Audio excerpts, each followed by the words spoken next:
نحمدہ و نصلی علی رسولہ الکریم اما بعد فاعوذ باللہ من الشیطان الرجیم بسم اللہ الرحمن الرحیم۔ شب برات آ رہی ہے، اصل میں یہ لفظ ہوتا ہے شب براءت، ٹھیک ہے، تو شب براءت آ رہی ہے تو بعض لوگ جو ہے وہ شب برات کی فضیلت میں بہت زیادہ آگے بڑھ جاتے ہیں اور اس میں خود سے چیزیں ایڈز کرتے ہیں، اور بعض لوگ ایسے ہیں کہ جو شب برات کو بالکل ہی غلط کہتے ہیں اور اس کے بارے میں یہ بات کہتے ہیں کہ اس کی کوئی فضیلت نہیں ہے، اس کی کوئی فضیلت حدیث سے ثابت نہیں ہے۔ تو ایسا کہنا کہ شب برات کی کوئی فضیلت نہیں ہے، کسی حدیث سے اس کی روایت نہیں ملتی ہے، تو ایسا کہنا غلط ہے، کیونکہ شب برات کی جو فضیلت ہے وہ 10 صحابہ کرام سے جو ہے نا وہ مروی ہیں، ان کی اگرچہ وہ سند کے اعتبار سے کمزور ہیں، تو اگر کوئی ایسی احادیث ہیں جو سند کے اعتبار سے کمزور ہوتی ہیں لیکن اس کی روایتیں بہت زیادہ ہوں، جیسے کہ میں ابھی بیان کر چکی ہوں کہ شب برات کی فضیلت جو ہے وہ 10 صحابہ کرام سے روایت ہیں، یعنی اس کی فضیلت کے بارے میں 10 صحابہ کرام سے احادیث مروی ہیں، تو اگرچہ وہ روایتیں جو ہے وہ سند کے اعتبار سے ضعیف ہیں، کمزور ہیں، لیکن ابھی میں آپ کو بیان کر چکی کہ اگر کوئی ایسی احادیث ہیں جو کمزور ہیں سند کے اعتبار سے لیکن اس کی روایتیں اگر کافی ہیں، جیسے کہ ابھی 10 صحابہ کرام سے وہ اس کی فضیلت روایت ہے، تو علماء کرام یہ کہتے ہیں، فقہاء کرام یہ کہتے ہیں کہ پھر وہ کمزور نہیں ہوتی، پھر اس حدیث کو لیا جاتا ہے اگرچہ وہ سند کے اعتبار سے کمزور ہے۔ جیسے کہ اب یہ اس کی فضیلت کی بات ہے تو اس کی فضیلت کے بارے میں 10 صحابہ کرام سے روایت ہے، تعداد ان کی روایت کی جو ہے نا وہ تعداد زیادہ ہے اگرچہ اس کی سند کمزور ہے، تو ہم دیکھا جائے گا کہ اب یہ 10 صحابہ نے بیان کیا ہے تو آیا یہ 10 صحابہ نے جو بیان کیا ہے اس کی روایتیں اگرچہ کمزور ہیں تو اس کو ایسی احادیث کو لیا جاتا ہے علماء کے نزدیک، تو کہا جائے گا کہ اب اس کو یہ بات کہہ دینا کہ اس کی جو ہے نا حقیقت بالکل نہیں ہے تو یہ بے اصل بات ہے یا ایسی کوئی بات ہے، تو ایسا نہیں کہا جائے گا، کیونکہ جب ایک 10 صحابہ کرام سے اس کی احادیث مل رہی ہیں تو ہم اس کو بالکل بے اصل اور بے بنیاد نہیں کہہ سکتے ہیں، پھر ہم کہیں گے کہ اس کی آخر کوئی نہ کوئی فضیلت ہے، تبھی تو 10 صحابہ کرام سے مروی ہے اگرچہ سند کے اعتبار سے کمزور ہے۔ دوسری بات یہ ہے کہ آخر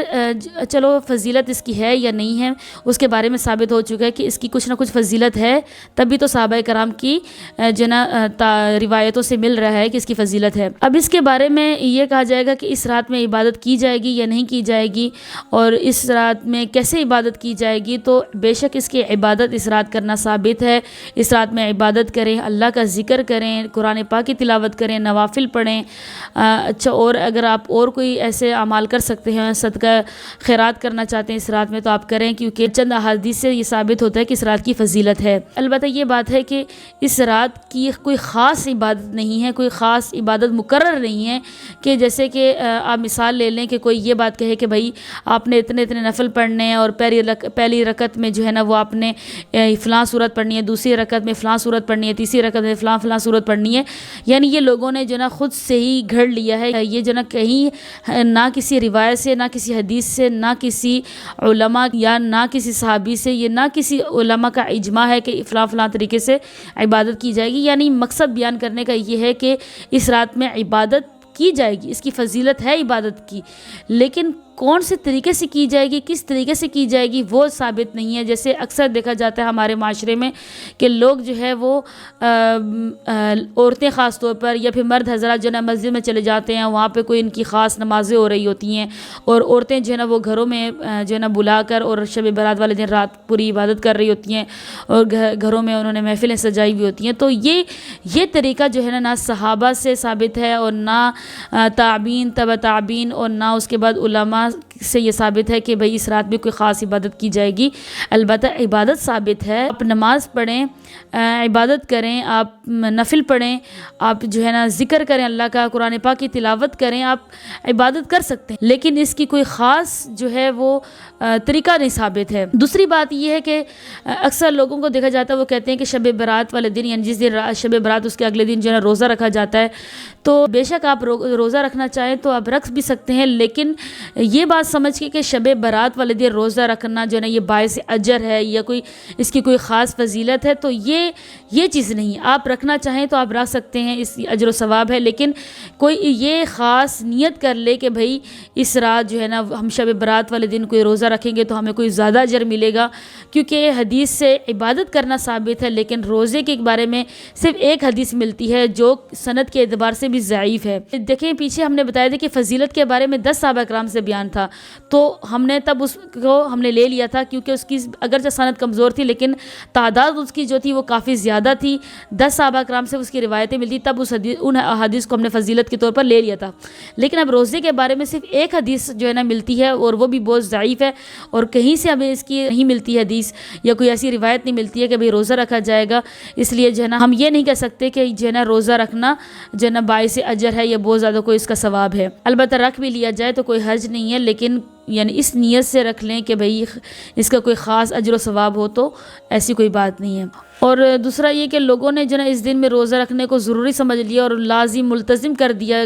ہے، تو یہ ایسا کرنا ضروری نہیں ہے کہ بھئی آپ کسی کے اوپر لازم قرار دیں کہ بھئی اس دن جو ہے لازمی طور پر روزہ رکھنا ہے۔ یہ کوئی ثابت نہیں ہے۔ اس کی روایت سے جیسے کہ میں نے آپ کو بتایا کہ صرف ایک ہی حدیث سے ثابت ہوتا ہے، اور وہ بھی سند کے اعتبار سے ضعیف ہے، تو اس کی روزہ رکھنے کی کوئی فضیلت کہیں سے بھی ثابت نہیں ہے۔ البتہ عبادت کریں آپ، عبادت ثابت ہے، لیکن اس کے روزے کی کوئی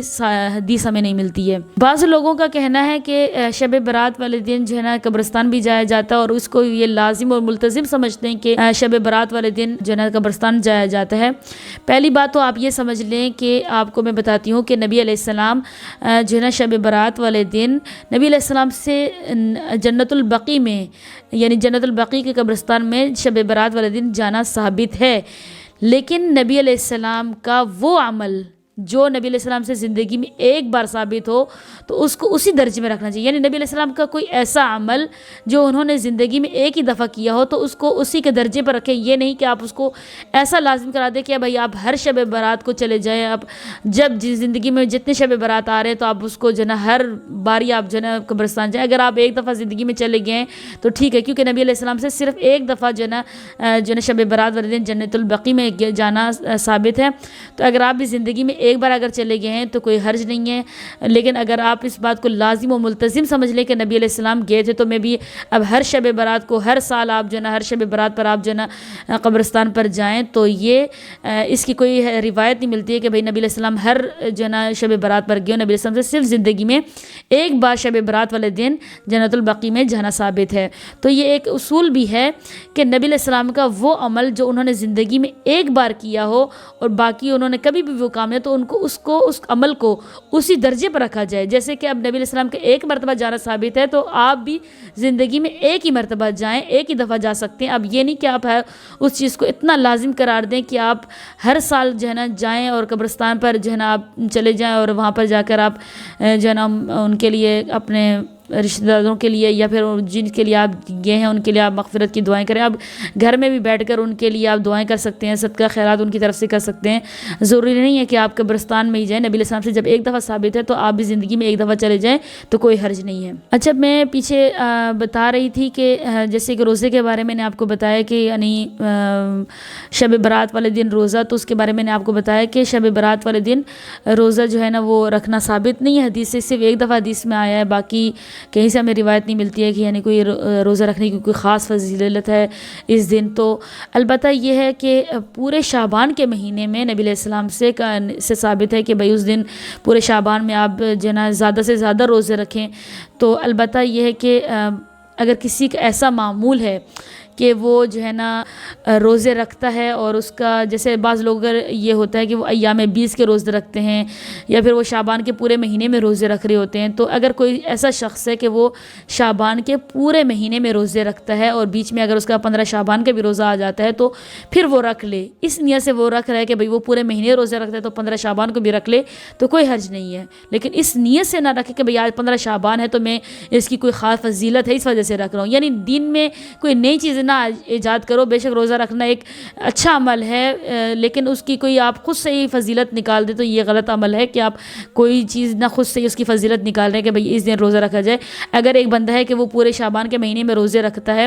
تو اگر وہ اس پورے مہینے میں 15 شعبان بھی آ رہا ہے تو وہ اگر رکھ لے تو اس کے لیے کوئی حرج نہیں ہے۔ اسی طرح اگر کوئی شخص ایام 20 کے روزے رکھتا ہے تو اس کا ایام 20 ہی 15 شعبان کو بن رہا ہے، یعنی شب برات والا دن بن رہا ہے، اس کا یعنی ایام 20 بھی وہی دن آ رہا ہے تو پھر وہ جو ہے نا رکھ سکتے ہیں۔ اسی طرح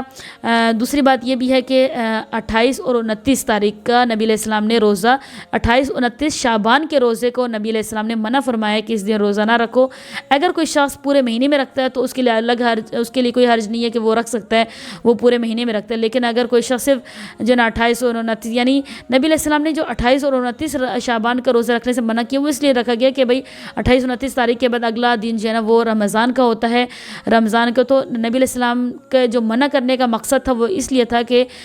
جب انسان رمضان کا مہینہ آئے تو وہ خوب جو نا قوت والا ہو، نشاط والا ہو، اس کے اندر کوئی کمزوری نہ۔ اگر وہ پہلے ہی شروع کے 3-4 دن اگر وہ روزے رکھ لے گا تو رمضان کے مہینے میں ایسا نہ ہو کہ اس کو کمزوری پڑ جائے، اور جس کی وجہ سے اس کا جو مین روزہ ہو رمضان کا روزہ زیادہ ضروری ہے بنسبت شعبان کے، کہ اگر وہ رمضان وہ شعبان میں اتنی اس کی کمزوری آ جائے، ایسا نہ ہو اس کو اتنی کمزوری آ جائے کہ وہ رمضان کے روزے سے چھوٹ جائیں۔ اس وجہ سے نبی علیہ السلام نے رمضان سے 2 دن پہلے یا 3 دن پہلے روزہ رکھنے سے منع فرمایا کہ وہ رمضان سے 2 دن پہلے 3 دن پہلے روزہ نہ رکھے۔ ایسا نہ ہو کہ وہ پہلے روزے رکھ لے تو رمضان والے دن اس کو روزے والے دن اس کی اتنی اس کو کمزوری لاحق ہو جائے اور اس کا نشاط کم ہو جائے، تو ایسا نہ ہو کہ جو مین رمضان کے روزے تھے وہ اس کو چھوڑنے پڑ جائیں شعبان کے روزوں کی وجہ سے۔ تو اس لیے نبی علیہ السلام نے شعبان کے 28 اور 29 تاریخ کے روزے رکھنے سے منع فرمایا ہے، اور مقصد کیا تھا کہ صرف یعنی انسان کو رمضان میں نشاط ہو، اس کی کمزوری اس کو لاحق نہ ہو، اس وجہ سے نبی علیہ السلام نے منع فرمایا۔ تو لیکن اگر کوئی شخص پورے مہینے میں رکھتا ہے اور اس کو پتہ ہے کہ میرے اندر کمزوری نہیں ہے تو پھر وہ رکھ سکتا ہے، اس میں کوئی حرج نہیں ہے۔ اور اس کے ساتھ ساتھ یہ بھی دیکھا جاتا ہے کہ اکثر دیہاتوں میں، گاؤں میں، اور بعض ایسے ہمارے جاننے والے بھی ہیں جن کے بارے میں نے سنا ہے کہ وہ لوگ جو نا خاص یعنی شب برات والے دن خاص کھانا بناتے ہیں، اور باقاعدہ بلکہ ان کے ہاں یہ ایک رسم و رواج بن چکا ہے کہ وہ کہتے ہیں کہ بھئی یہ ایک بہت بڑا دن ہے، اور اس دن کو وہ بہت ہی بڑا سمجھتے ہیں کہ شب برات جو ہے نا کوئی بہت بڑا دن ہے، اور اس دن جو ہے نا ہمارے گھر میں گوشت نہ بنا تو کوئی جو ہے نا پتہ نہیں کیا ہو جائے گا۔ وہ اس دن کو بہت بڑا سمجھتے ہیں، وہ کہتے ہیں کہ اگر گوشت نہ بنا، اگر ان کو یہ پتہ چلے گی کہ بھئی فلاں گھر میں اگر کوئی خاص ڈش نہیں بنی ہے یا فلاں گھر میں گوشت نہیں بنا ہے، تو وہ یہ سمجھتے ہیں کہ بھئی جو ہے نا یہ لوگ جو ہے نا کیسے لوگ ہیں کہ، اور دوسروں پر جو ہے نا ایک قسم کا برا بھلا کہنے لگ جاتے ہیں کہ بھئی فلاں گھر میں آج کیوں نہیں گوشت بنا، یا فلاں گھر میں کیوں اچھا کھانا نہیں بنا، آج تو شب برات کا بہت بڑا دن ہے۔ تو یہ اس طرح کی چیزیں دیکھنے میں آتی ہیں، اکثر یہ چیزیں دیہاتوں میں دیکھنے کو ملتی ہیں کہ وہ اس طرح کی کہانیاں بنا رہے ہوتے ہیں کہ بھئی آج بہت بڑا دن ہے، ہم نے فلاں کھانا بنانا ہے اور یہ چیزیں کرنی ہیں۔ تو یہ بھی ایک غلط چیز ہے، اسلام سے اس کا کوئی تعلق نہیں ہے کہ بھئی آپ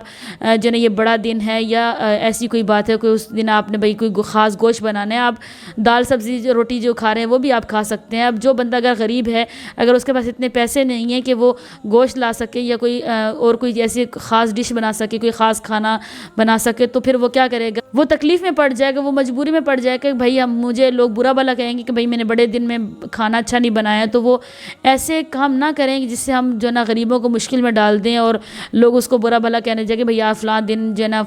فلاں گھر میں یہ فلاں چیز نہیں بنی تھی۔ اور یہ باقاعدہ دیکھا جاتا ہے کہ لوگ بھئی اگر کسی گھر میں کوئی اچھا کھانا اس دن نہ بناؤ شب برات والے دن، تو وہ اس کو برا بھلا کہنے لگ جاتے ہیں کہ بھئی اتنے بڑے دن میں آج بھی تم نے اچھا کھانا نہیں بنایا، آج بھی تم نے فلاں چیز نہیں بنائی، آج بھی تم نے گوشت نہیں بنایا ہے۔ تو اس طرح کے عمل نہ کریں جس سے دوسروں کو اذیت پہنچے اور دوسروں کو ہم تکلیف میں ڈالیں۔ دوسرا یہ کہ اس کا اسلام سے کوئی تعلق بھی نہیں ہے کہ بھئی اس دن جو ہے نا آپ نے کوئی خاص ڈشز بنانی ہے یا کوئی خاص کھانا بنانا ہے، تو اس کا اسلام سے بھی کوئی تعلق نہیں ہے، اور نہ ہی ہم نے ایسا کوئی کام کرنا ہے کہ جس سے ہم کسی کو مشکلات میں ڈال دیں، کسی کو تکلیف میں ڈال دیں۔ اللہ تعالیٰ سے دعا ہے کہ اللہ تعالیٰ جو ہے نا ہمیں دین پر کامل طریقے سے چلنے کی توفیق عطا فرمائے، اور ایسے تمام کام جس میں بدعت کا خدشہ ہو اللہ تعالیٰ ہمیں اس سے بچائے، اور ہمیں بھی بچائے، آپ سب کو بھی بچائے، اور آپ دوسروں کو بھی تلقین کریں کہ ایسے کاموں سے جناب رکیں اور ایسا کام نہ کریں جس میں بدعت کا خدشہ ہو۔